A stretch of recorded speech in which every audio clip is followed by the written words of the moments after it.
S, வணக்கம் அனைவருக்கும். Program நல்லபடியாக முடிச்சாச்சு.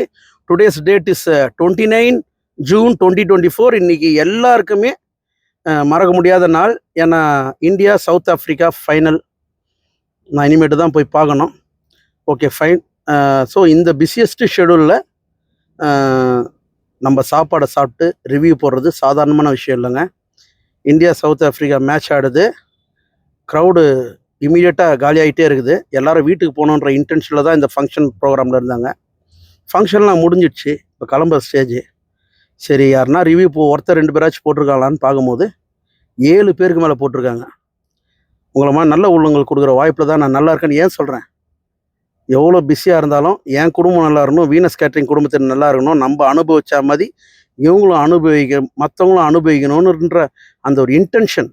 ஸோ எப்போ India south Africa final match ஆடும்போது என்னை வாழ வைக்கும் தெய்வங்களாகிய என்னோடய கஸ்டமர் ரிவ்யூ போட்டாங்களோ, நான் இருக்கிற கட்சி நாள் வரைக்கும் என் மரியாதையை நான் காப்பாற்றிப்பேன். இது வரைக்கும் யாருக்கிட்டையும் நான் மன்னிப்பு கேட்டது கிடையாது.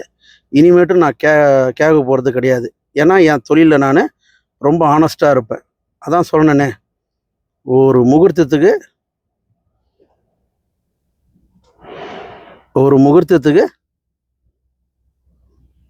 ஒரு கல்யாணம் தான் பண்ணுறேன்.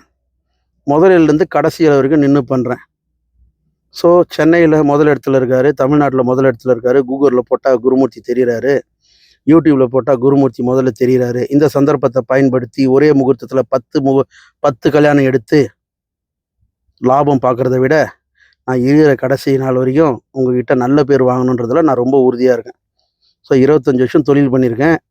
என் சாப்பாடு சாப்பிட்டு எல்லாம் நல்லபடியாக ரிவ்யூ கொடுத்துருக்குறாங்க. சிறப்பான விஷயம். ஆனால் இன்றைக்கி ரிவ்யூ கொடுத்துருக்காங்க பாருங்கள், அது நான் இருக்கிற கடைசி நாள் வரைக்கும் என்னை வாழ வைக்கும் தெய்வங்களாகிய என்னோடய கஸ்டமருக்கு நான் நன்றி கடமைப்பட்டிருக்கேன். ஸோ தேங்க்ஸ் ஃபார் வாட்சிங். God richly bless you and family. வாழ்க வளமுடன். கண்டிப்பாக நான் வாட்ஸ்அப் ஸ்டேட்டஸில் இப்போ என்னப்பா டைமு 10:45 10:45 ஆகுது. இப்போது 24 ஜூனு 2024 10:45 பேசிகிட்டு இருக்கேன். அப்படியே காட்டுப்பா, மண்டபத்தை காட்டுப்பா. மண்டபம் தெரியுதா?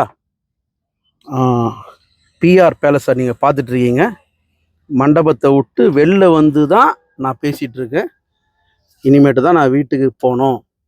இப்போ நான் என்ன சொல்ல விரும்புகிறேன்னா, இமீடியட்டாக வாட்ஸ்அப்பில் 10:45 பேசிகிட்டு இருக்கேன்னா 10:48 உங்களுக்கு ரிவ்யூஸை நான் பதிவு பண்ண கடமைப்பட்டிருக்கேன். நன்றி. Thank you. God bless you. Thank you.